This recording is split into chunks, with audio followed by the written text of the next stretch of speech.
Halo, selamat pagi. Bertemu lagi dengan Bu Nelly dalam pembelajaran tematik. Hari ini kita akan masuk ke tema ketiga, yaitu tokoh dan penemuan, khususnya untuk pemuatan pelajaran bahasa Indonesia.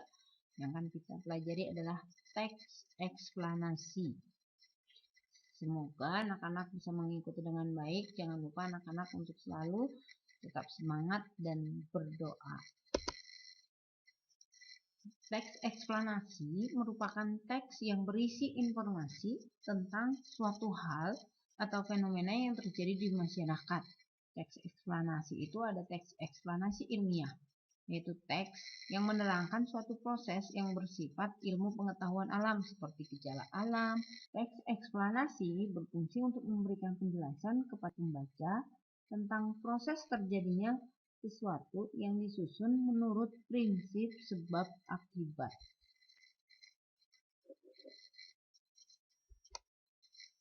Teks eksplanasi terdiri dari pernyataan umum atau di bagian pembukaan, kemudian ada deretan penjelas atau isi dan penutup atau kesimpulan.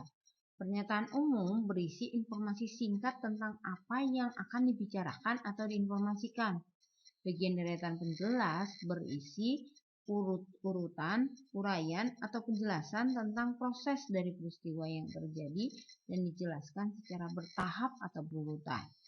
Bagian penutup adalah kesimpulan yang berisi interpretasi atau pendapat singkat penulis tentang topik yang dijelaskan. Jadi teks eksplanasi itu selalu mencakup ketiga hal itu, yaitu bagian pembukaan, berarti berisi tentang informasi yang akan disampaikan, kemudian ada deret penjelas atau isi, merupakan uraian penjelasan dari peristiwa yang terjadi, dan bagian penutup merupakan kesimpulan atau pendapat dari penulis.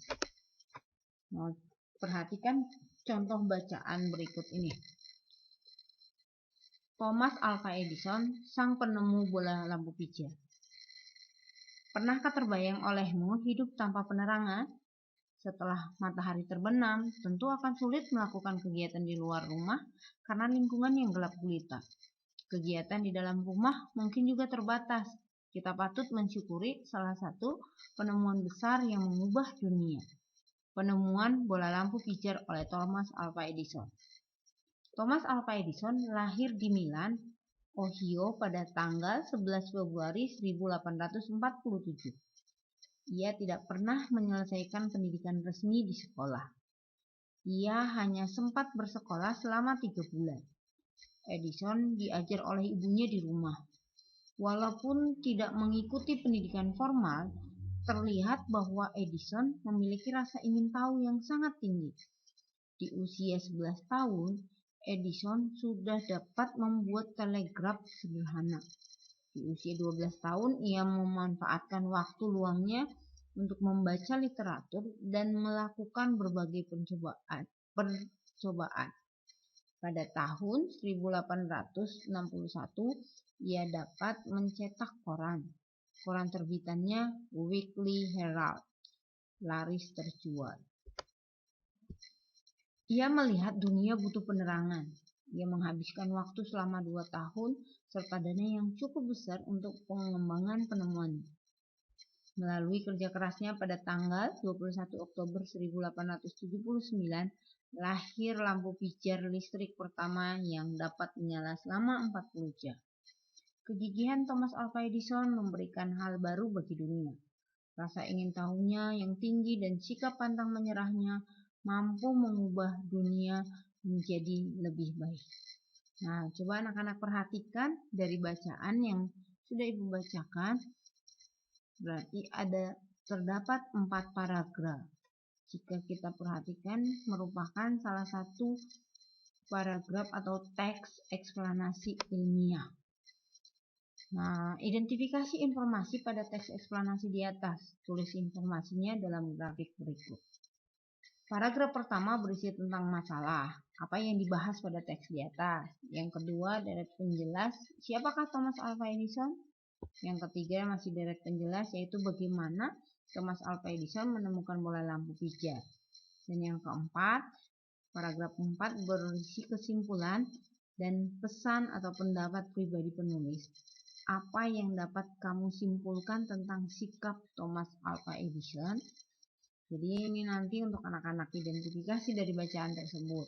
Masalahnya apa? Itu ada di paragraf 1, berarti merupakan bagian pembukaan. Kemudian deret penjelas ada di paragraf 2 dan 3, dan kesimpulan ada di paragraf keempat. Kesimpulan ini merupakan bagian penutup. Anak-anak kerjakan ya. Nah, selanjutnya mengidentifikasi kalimat efektif dalam teks eksplanasi. Anak-anak tentu masih ingat itu apa kalimat efektif, yaitu kalimat yang disusun dan memperhatikan pedoman umum ejaan bahasa Indonesia. Ciri-cirinya yaitu hemat, tidak menuliskan kata yang bermakna sama. Contohnya, para tamu-tamu duduk di kursi. Tentu ini tidak efektif karena ada yang bermakna sama, berulang-ulang digunakan. Ada para dan tamu-tamu. Para menunjukkan banyak, tamu-tamu juga menunjukkan banyak. Kita dapat menghilangkan salah satunya.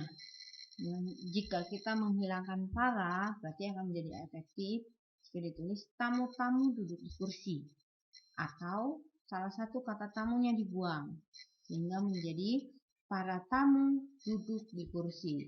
Jadi ingat, kalimat efektif harus hemat, tidak boleh menggunakan kata yang bermakna sama secara berulang. Yang kedua, ciri-ciri kalimat efektif yaitu menggunakan kata-kata baku.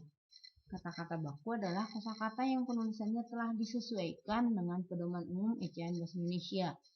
Sebaliknya, kosakata non baku adalah kosakata yang penulisannya tidak sesuai dengan pedoman umum ejaan bahasa Indonesia atau PUEBI.